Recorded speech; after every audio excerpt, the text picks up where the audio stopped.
Welcome back to the TruGolf Academy. You've joined me, Jon Watts, today at Branston Golf and Country Club. Today's video is all going to be about the release. I'm going to share with you a simple drill that will become more of a body release rather than hands and arms to improve your consistency. Stay tuned to find out more.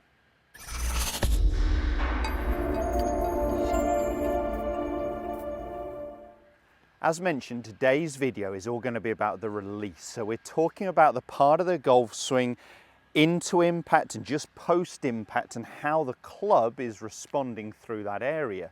I would much more prefer to see it being dominated by the body rotation rather than the hands and arms starting to work independently. And I have filmed some videos on this before, but I want to share with you a really simple drill using a couple of tour sticks into the ground, or if you're on the driving range, you could just push those through a range bucket on the floor. So I've taped two tour sticks here, two canes together, and I'm going to be talking you through about the distance I've got them away and the angle they're set up for this drill, for this exercise. So what I'm trying to create here is a body release, which is meaning that my body rotation through the ball is dictating my hand path and the club position. Now there is club face closure, i.e. the toe of the golf club is moving quicker than the heel to rotate. And I'm not suggesting there isn't hands and arms involved in this or forearm rotation, but I want it really controlled by the bigger muscles, by the body that we see here. When I've measured golfers before using 3D systems, I found that the majority of elite golfers actually have much slower hand speed than your average amateurs. But of course, they're generating a higher club head speed, more efficiency, more ball speed. They are using bigger muscles, they are using their body. So the more body we can generate, the better. And I get some golfers tell me, well, we can't generate enough speed from there. And that's just not true.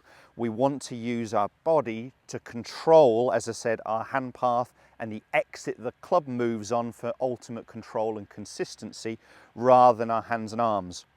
And I think sometimes it's a misconception. I get a lot of golfers almost with this very high finish position up here, and the club very disconnected from what their body's doing, and they're almost trying to swing the club down the target line for longer. The reality is the club is actually only pointing down the target line for a very, very short period of time. So the club will ideally be arcing from in to square to in or somewhere around that line. And the idea with these canes in front of me is it's encouraging my hands and club to work a little bit more to the inside, meaning that my body is having to work harder to rotate for my hands and club to exit more to the left post impact rather than the club going down the line, which would of course hit the canes here. So this is going to be fantastic for anyone who feels very disconnected, anyone not generating enough speed. And if you struggle with a shot shape that perhaps is more of a block, so for me as a right-handed golfer, that'd be a push, something that went out to the right of the target, or something that overbent to the left, more of a hook. The likelihood is you are swinging from an in to out path, and we're getting something like this sort of release over here where our arms are starting to disconnect away from our body. And when this happens, we can either swing down the target line or our hands go out and the club comes in.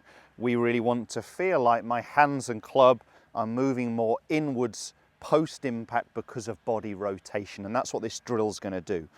So I've set these tour sticks up in front of me so my club would actually pass the canes, the clubs. So we need to almost measure this distance. So at our full extension, we need the canes to start a little bit closer to us than our full extension. So they are in our way. It's around 4 feet for a 7-iron. For a mid-iron here, it'd be a bit further for a longer club. But somewhere where it is in our way, the canes start just outside, about a club head's width or so outside my ball to target line. So these may get a little bit in the way in terms of my ball direction, but the aim of this exercise is for the hands and club to exit more left, more inwards. And these are set, so my lie angle of this golf club 7-iron is around 64 degrees, so this has got to be set around 70-ish degrees. But you can play around with this number.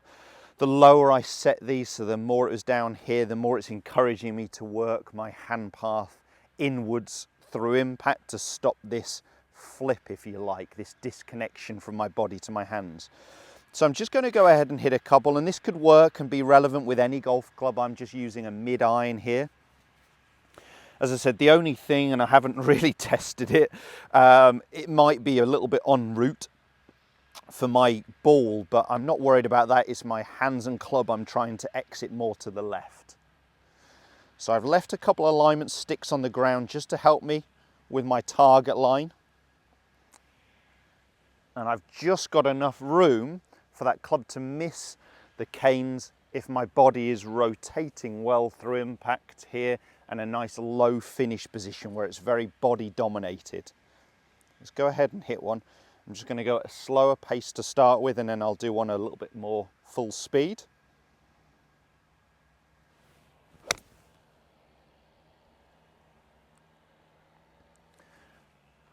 Good.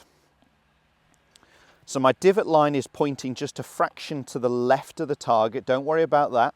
Doesn't mean we're swinging on an out to in path. It may encourage you to do that a little bit more the more you set these lower.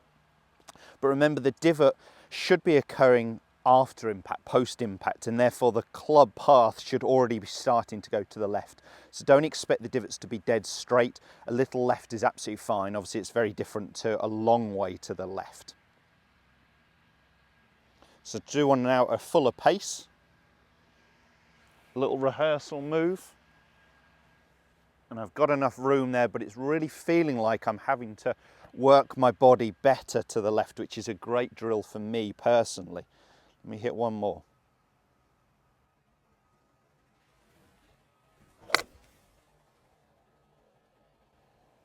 Was a bit on the thin side in terms of contact, in terms of strike. But again, I really felt like I rotated my body very well. My hands finished a little bit lower, more over my left shoulder.